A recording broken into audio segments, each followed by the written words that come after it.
ನಮಸ್ತೆ ಎಲ್ರಿಗೂ, ಹೇಗಿದ್ದೀರಲ್ಲ? Last time ನನ್ನ ವೀಡಿಯೋಗೆ ಜಾನ್ಕಿ ಅಂತ ಒಬ್ಬರು ಕಮೆಂಟ್ ಮಾಡಿ, ಮೇಡಮ್ ಮುಖದಲ್ಲಿ ಸುಕ್ಕು ಕಮ್ಮಿ ಆಗಲಿಕ್ಕೆ, ರಿಂಕಲ್ಸ್ ಕಮ್ಮಿ ಆಗಲಿಕ್ಕೆ ಅಥವಾ ಆ್ಯಂಟಿ ಏಜಿಂಗ್ ಒಳ್ಳೆಯ ಒಂದು ಕ್ರೀಮ್ ಬಗ್ಗೆ ಹೇಳ್ಕೊಡಿ ಅಂತ ಅಂದ್ಬಿಟ್ಟು, ಹಾಗೆಯೇ ರೆಟಿನಾಲ್ ಇರುವಂಥ ಕ್ರೀಮ್ ಬಗ್ಗೆ ಹೇಳಿ ಅಂತ ಅಂದ್ಬಿಟ್ಟು ತುಂಬ ಜನರಿಗೆ ಇದ್ರ ಬಗ್ಗೆ ಡೌಟ್ ಇರುತ್ತೆ. 35 ವರ್ಷದ ನಂತರ ಅಥವಾ 40 ವರ್ಷದ ನಂತರ ಮುಖದಲ್ಲಿ ಸುಕ್ಕು ಬೀಳೋದು, ಕಣ್ಣಿನ ಕೆಳಗಡೆ ಸುಕ್ಕು ಬೀಳೋದೆಲ್ಲ ಕಾಮನ್ ಆಗಿರುತ್ತೆ. ಇದನ್ನ ಹೇಗೆ ಅವಾಯ್ಡ್ ಮಾಡೋದು? ಕ್ರೀಮ್ ಬಿಟ್ಟು ಬೇರೆ ಏನಾದರೂ ಮನೆ ಮದ್ದುಗಳಿದೆ ಅಥವಾ ಬೆಸ್ಟ್ ಕ್ರೀಮ್ ಯಾವುದಿದೆ, ಇದೆಲ್ಲದರ ಬಗ್ಗೆ ಈ ವಿಡಿಯೋದಲ್ಲಿ ಪೂರ್ತಿಯಾಗಿ ಇವತ್ತು ಹೇಳ್ಕೊಡ್ತಾ ಇದ್ದೀನಿ. ವಿಡಿಯೋನ ಪೂರ್ತಿಯಾಗಿ ನೋಡಿ.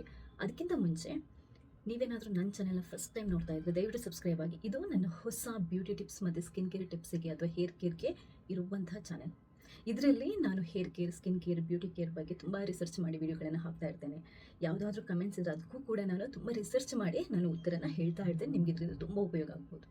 ಫಸ್ಟ್, 35 ವರ್ಷದ ನಂತರ ಅಥವಾ 40 ವರ್ಷದ ನಂತರ ಮುಖದ ಮೇಲೆ ಸುಕ್ಕೆ ಬೀಳಬಾರ್ದು, ನೆರಿಗೆಗಳು ಬೀಳಬಾರ್ದು, ಮುಖ ಗ್ಲೋಯಿಂಗ್ ಇರಬೇಕು, ಯಂಗಾಗಿ ನಾವು ಕಾಣಬೇಕು ಅಂತಂದರೆ ಏನು ಮಾಡಬೇಕು?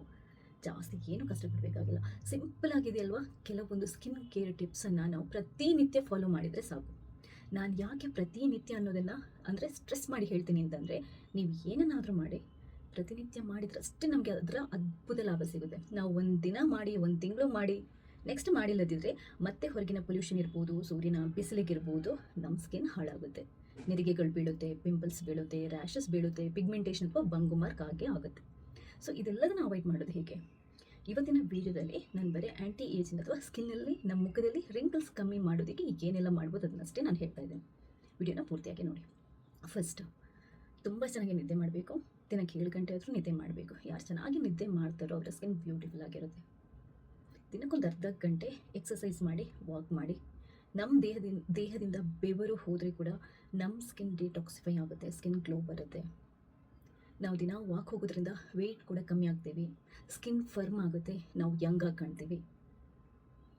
ನೀರು ಕುಡಿಯೋದು, ದಿನಕ್ಕೆ 2.5 to 3 ಲೀಟರ್ ಆದರೂ ನೀರು ಕುಡಿದ್ರೆ ಸ್ಕಿನ್ ಹೈಡ್ರೇಟ್ ಆಗಿರುತ್ತೆ, ಸ್ಕಿನ್ ನ್ಯಾಚುರಲ್ ಆಗಿ ಗ್ಲೋಯಿಂಗ್ ಇರುತ್ತೆ. ಇದು ಫಸ್ಟ್. ಇದರ ಹೊರತಾಗಿ ನಾವು ಸ್ಕಿನ್ ಕೇರ್ ಹೇಗೆ ಮಾಡಬೇಕು? 35-40 ವರ್ಷ ಆದ ನಂತರ ನೀವು ತುಂಬ ಚೆನ್ನಾಗಿ ಸ್ಕಿನ್ ಕೇರ್ ಮಾಡಬೇಕು. ಯಂಗಾಗಿರುವಾಗ ನಾವು ಹೆಂಗಿದ್ರೂ ಕೂಡ ನಡೆಯುತ್ತೆ. ಆದರೆ 35-40 ವರ್ಷ ಆದ ನಂತರ ನಾವು ಎಷ್ಟು ಚೆನ್ನಾಗಿ ನಮ್ಮ ಸ್ಕಿನ್ನನ್ನು ಮೇಂಟೈನ್ ಮಾಡ್ತೀವೋ ಅಷ್ಟು ಸೂಪರ್ವಾಗಿರ್ತೀವಿ. ಫಸ್ಟ್ ಥಿಂಗ್ ಏನು ಅಂತಂದರೆ, ಮುಖನ ಕ್ಲೀನಾಗಿ ದಿನಕ್ಕೊಂದೆರಡು ಸರಿ ಮೈಲ್ಡ್ ಕ್ಲೆನ್ಸರಿಂದ ತೊಳ್ಕೊಳ್ಳುವಂಥದ್ದು. ನಿಮ್ಮ ಸ್ಕಿನ್ ಟೈಪ್ಗೆ ಸೂಟ್ ಆಗುವಂಥ ಮೈಲ್ಡ್ ಕ್ಲೆನ್ಸರಿಂದ ಮುಖನ ತೊಳ್ಕೊಳ್ಳಿ. ನಿಮ್ಗೆ ಬೇಕಾದರೆ ಬೆಸ್ಟ್ ಅನ್ನುವಂಥ ಇದು ಕ್ಲೆನ್ಸರ್ದು ಲಿಂಕ್ ಈ ವಿಡಿಯೋದಲ್ಲಿ ಹಾಕಿರ್ತೇನೆ, ಟ್ಯಾಗ್ ಮಾಡಿರ್ತೇನೆ, ನೀವು ಅಲ್ಲಿಂದ ಬೈ ಮಾಡ್ಬೋದು. ಸೆಟಫಿಲ್ ಅವ್ರದ್ದು ಜೆಂಟಲ್ ಕ್ಲೆನ್ಸರನ್ನು ಎಲ್ಲ ಸ್ಕಿನ್ ಟೈಪ್ನವರು ಕೂಡ ಯೂಸ್ ಮಾಡ್ಬೋದು, ತುಂಬ ಮೈಲ್ಡ್ ಆಗಿರುತ್ತೆ. ನೀವು ಚೆಕ್ ಮಾಡುವಾಗ ನಿಮ್ಮ ಸ್ಕಿನ್ ಟೈಪ್ಗೆ ಬೇಕಾದರೆ ಯಾವುದಿದೆ ಅಂತ ಬೆಸ್ಟ್ ಅದರಲ್ಲಿ ವೇರಿಯಂಟ್ ಇರುತ್ತೆ, ಅದೇ ಬ್ರ್ಯಾಂಡಲ್ಲಿ ಬೇರೆ ಬೇರೆ ಇರುತ್ತೆ, ನೋಡ್ಕೊಂಡು ತಗೊಳ್ಳಿ. ಇದಾದ ನಂತರ ಡೇ ಟೈಮಲ್ಲಿ ನಿಮಗೊಂದು ಒಳ್ಳೆ ಕ್ರೀಮ್ ಬಗ್ಗೆ ಹೇಳ್ತೀನಿ. ಓಲಿ ಅವ್ರದ್ದು 7-in-1 ಟೋಟಲ್ ಎಫೆಕ್ಟ್ ಅನ್ನುವಂಥ ಒಂದು ಕ್ರೀಮ್ ಇದೆ. ತುಂಬ ಮೈಲ್ಡ್ ಆಗಿದೆ, ಎಲ್ಲ ಸ್ಕಿನ್ ಟೈಪ್ ಅವ್ರಿಗಾಗುತ್ತೆ. ಇದು ನಿಮ್ಮ ಸ್ಕಿನ್ನನ್ನು ಮಾಯ್ಶ್ಚರೈಸ್ ಮಾಡುತ್ತೆ. ಸನ್ಸ್ಕ್ರೀನ್ ಲೋಷನ್ ಆಗಿ ಕೂಡ ಇದು ಸಮ್ಟೈಮ್ಸ್ ವರ್ಕ್ ಮಾಡುತ್ತೆ. ಅಂದರೆ ತುಂಬ ಈಗಿನ ಬಿಸಿಲಿಗೆ ನೀವು ಸನ್ಸ್ಕ್ರೀನ್ ಲೋಷನ್ ಹಾಕಲೇಬೇಕು. ಬಟ್ ನೀವು ಅಂದರೆ ವಿಂಟರ್ ಸೀಸನಲ್ಲೆಲ್ಲ ಈ ಒಂದು ಕ್ರೀಮ್ ಹಾಕಿದರೆ ಸನ್ಸ್ಕ್ರೀನ್ ಲೋಷನ್ ಹಾಕುವಂಥ ಅಷ್ಟೊಂದು ಅಗತ್ಯ ಇಲ್ಲ. ಹೊರಗಡೆ ಹೋಗಬೇಕಿದ್ರೆ ಮಾತ್ರ ಹಾಕೋಬೇಕಾಗುತ್ತೆ. ಮತ್ತು ಇದು ಸ್ಕಿನ್ನಲ್ಲಿರುವಂಥ ರಿಂಕಲ್ಸನ್ನು ಕಮ್ಮಿ ಮಾಡುತ್ತೆ, ಸ್ಕಿನ್ನನ್ನು ಹೈಡ್ರೇಟ್ ಆಗಿರುತ್ತೆ, ಗ್ಲೋ ಮಾಡುತ್ತೆ, ಸ್ಕಿನ್ನನ್ನು ಬ್ರೈಟ್ ಮಾಡುತ್ತೆ. ಇದೆಲ್ಲ ಎಫೆಕ್ಟ್ ಒಂದೇ ಒಂದು ಕ್ರೀಮಲ್ಲಿದೆ. ಇದು ತುಂಬ ಮೈಲ್ಡ್ ಆಗಿದೆ. ಇದರಲ್ಲಿ ಕೂಡ ನಿಮಗೆ ರೆಟಿನಾಲ್ ಅಂಶ ಇದೆ, ಮೈಲ್ಡ್ ಆಗಿರುತ್ತೆ. ನಿಮಗೆ ಕೆಲವೊಂದು ಆ್ಯಕ್ಟಿವ್ ಸೆರಮ್ಗಳು ಬರುತ್ತೆ ಆ್ಯಂಟಿ ಏಜಿಂಗ್, ಬಟ್ ನೀವು ಸ್ಟಾರ್ಟಿಂಗೇ ಇದೆಯಲ್ವ ಅದನ್ನ ಉಪಯೋಗ ಮಾಡೋದು ಬೇಡ. ಯಾಕಂತಂದರೆ ಯಾವುದೇ ಪ್ರಾಡಕ್ಟನ್ನು ನಾವು ಫಸ್ಟ್ ಆ್ಯಕ್ಟಿವ್ ಅಂಶಗಳಿರುವಂಥ ಯಾವುದೇ ಪ್ರಾಡಕ್ಟನ್ನು ನಾವು ಟ್ರೈ ಮಾಡಬೇಕಿದ್ರೂ ಕೂಡ ಇಮ್ಮಿಡಿಯೇಟಾಗಿ ಟ್ರೈ ಮಾಡಬಾರ್ದು. ಮೈಲ್ಡಿಂದನೇ ನಾವು ಶುರು ಮಾಡಬೇಕು. ಒಂದೇ ಸರಿ ಜಾಸ್ತಿ ಅಂದರೆ ಅಂಶ ಇರುವಂತಹ ಅಂದರೆ ಅಥವಾ ಸ್ವಲ್ಪ ಹಾರ್ಡಾಗಿರುವಂಥ ಕ್ರೀಮ್ಗಳನ್ನು ನೀವು ಟ್ರೈ ಮಾಡಿದಾಗ ಏನಾಗುತ್ತೆ ಅಂತಂದರೆ ಸ್ಕಿನ್ ಇರಿಟೇಷನ್ ಶುರು ಆಗ್ಬೋದು. ಆದ್ದರಿಂದ ಫಸ್ಟ್ ನೀವು ಜೆಂಟಲ್ ಅಥವಾ ಮೈಲ್ಡ್ ಕ್ರೀಮ್ಗಳಿಂದಲೇ ಸ್ಟಾರ್ಟ್ ಮಾಡಿ. Only 7-in-1 total effect cream ಇದೆಯಲ್ವ, ಇದು ಎಲ್ಲ ಟೈಪ್ ಆಫ್ ಸ್ಕಿನ್ಗೂ ಆಗುತ್ತೆ ಮತ್ತು ಮೈಲ್ಡ್ ಆಗಿದೆ.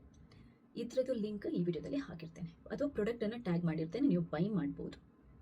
ಅದು ಯಾವುದೇ ಪ್ರಾಡಕ್ಟನ್ನು ನೀವು ಫಸ್ಟ್ ಟ್ರೈ ಮಾಡುವಾಗ ಪ್ಯಾಚ್ ಟೆಸ್ಟ್ ಮಾಡೋದನ್ನು ಮರಿಬೇಡಿ. ಸೊ ನಾವು ಮುಖನ ಕ್ಲೆನ್ಸರಿಂದ ತೊಳೆದಾದ ನಂತರ ಡೇ ಟೈಮಲ್ಲಿ ನೀವು ಈ ಓಲೆಯವ್ರದ್ದು 7-in-1 ಈ ಕ್ರೀಮ್ ಇದೆಯಲ್ಲ ಇದನ್ನ ಹಚ್ಕೋಬೋದು. ಇದು ನಾನು ಆವಾಗಲೇ ಹೇಳಿದಾಗೆ ಮಾಯ್ಶ್ಚರೈಸರ್ ಥರ ಕೂಡ ಕೆಲಸ ಮಾಡುತ್ತೆ, ರಿಂಕಲ್ಸ್ ಕಮ್ಮಿ ಮಾಡೋದಕ್ಕೆ ಹೆಲ್ಪ್ ಮಾಡುತ್ತೆ, ಹಾಗೆಯೇ ಮುಖನ ಬ್ರೈಟನ್ ಮಾಡುತ್ತೆ, ಹಾಗೆಯೇ ನಿಮಗೆ ಹೈಡ್ರೇಟ್ ಆಗಿರುತ್ತೆ, ಗ್ಲೋ ಕೊಡುತ್ತೆ. ಇದು ಒಂದು ಕ್ರೀಮ್ ಹಚ್ಕೊಂಡ್ರೆ ಸಾಕು.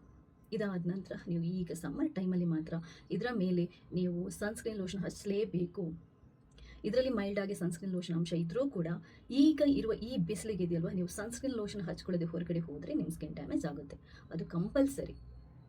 ತುಂಬ ಅಂತಂದರೆ ತುಂಬ ಮುಖ್ಯವಾಗಿರೋದು ನಮ್ಮ ಸ್ಕಿನ್ನಿಗೆ ರಿಂಕಲ್ ಬೀಳೋದಕ್ಕೆ ಅಥವಾ ಸುಕ್ಕುಗಟ್ಟಲಿಕ್ಕೆ ನಾವು ಹೊರಗಡೆ ಬಿಸಿಲಿಗೆ ಡೈರೆಕ್ಟಾಗಿ ಓಡಾಡಿದರೆ ನಮ್ಮ ಸ್ಕಿನ್ ಬೇಗ ರಿಂಕಲ್ಸ್ ಬರುತ್ತೆ, ಸುಕ್ಕು ಬರುತ್ತೆ. ಆದ್ದರಿಂದ ಸನ್ಸ್ಕ್ರೀನ್ ಲೋಷನ್ನ ಹಚ್ಕೊಳ್ಳೇಬೇಕು.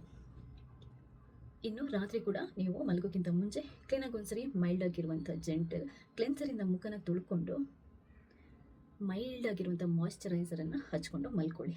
ಅಥವಾ ನೀವು ಅಲೋವೆರಾ ಜೆಲ್ ಇರುತ್ತಲ್ವ, ಅದನ್ನು ಬೇಕಾದರೂ ಹಚ್ಕೊಂಡು ಮಲ್ಕೋಬೋದು.